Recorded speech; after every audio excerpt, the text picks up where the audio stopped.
नमस्कार दोस्तों, मैं अमन मिश्रा आयुर्वेद नाउ में आपका स्वागत है।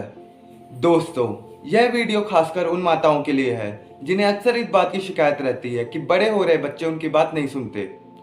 लगभग सभी घरों में जब बच्चे टीन एज में होते हैं तो यह समस्या आम होती है। आज के इस वीडियो में हम आपको बताएंगे कि टीन एजर्स माँ की बात क्यों नहीं सुनते और माओ को ऐसी स्थिति से निपटने के लिए क्या करना चाहिए। दोस्तों, टीनेजर्स माँ की बात नहीं सुनते, इसके लिए उनका दोष देना ठीक नहीं है। हाल ही में टीनेजर्स पर किए गए एक रिसर्च में पाया गया है कि कुछ आवाज के प्रति हमारी प्रतिक्रिया समय के साथ बदल जाती है। इसी वजह से टीनेजर्स को माँ की आवाज की अहमियत कम लगने लगती है।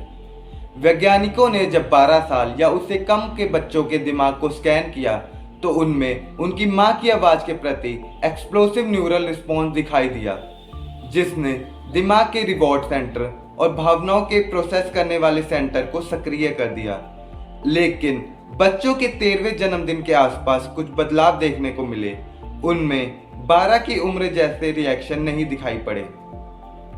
वैज्ञानिक भाषा में इसे इस तरह समझ सकते हैं कि जैसे एक शिशु अपनी माँ की आवाज को सबसे ज्यादा पसंद करता है, ठीक उसी तरह एक टीनेजर बाकी आवाज को ज्यादा पसंद करने लगता है।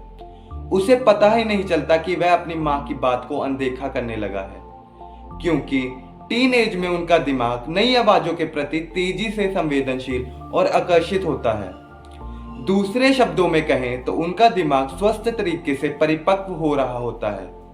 इसीलिए उन्हें माँ की आवाज उतना आकर्षित नहीं करती जितना कि बचपन में करती थी। माँ को इस स्थिति में परेशान नहीं होना चाहिए, बल्कि यह समझने की कोशिश करना चाहिए कि वो भी जिंदगी की दौर से गुजर चुकी हैं। उन्हें चाहिए कि परिपक्वता की ओर बढ़ रहे टीनेजर्स में बदलाव को महसूस करें और कोशिश करें कि उनकी किसी बात से बच्चे अपने आप को अपमानित महसूस ना करें। मसलन, अगर बच्चे कभी बचकानी मौज या किसी जिद पर अड़ जाएं, तो उन्हें यह नहीं कहना चाहिए कि कितना सयाना हो गया, तुझे शर्म नहीं आती।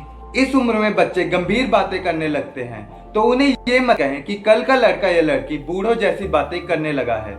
माताओं को यह समझना चाहिए कि टीनेजर्स ऐसा बिहेव इसीलिए करते हैं क्योंकि वो बचपन से युवावस्था की ओर बढ़ रहे होते हैं, तभी उनमें ऐसी संवेदनाएं उत्पन्न होती हैं। अगर माताएं स्थिति को समझकर टीनेजर्स को उचित समय पे उनकी स्थिति बताएं तो बच्चे समझेंगे और माताओं को भी उनसे शिकायत नहीं रहेगी। जानकारी कैसी लगी, चैनल को सब्सक्राइब कर कमेंट के माध्यम से अवश्य बताएं।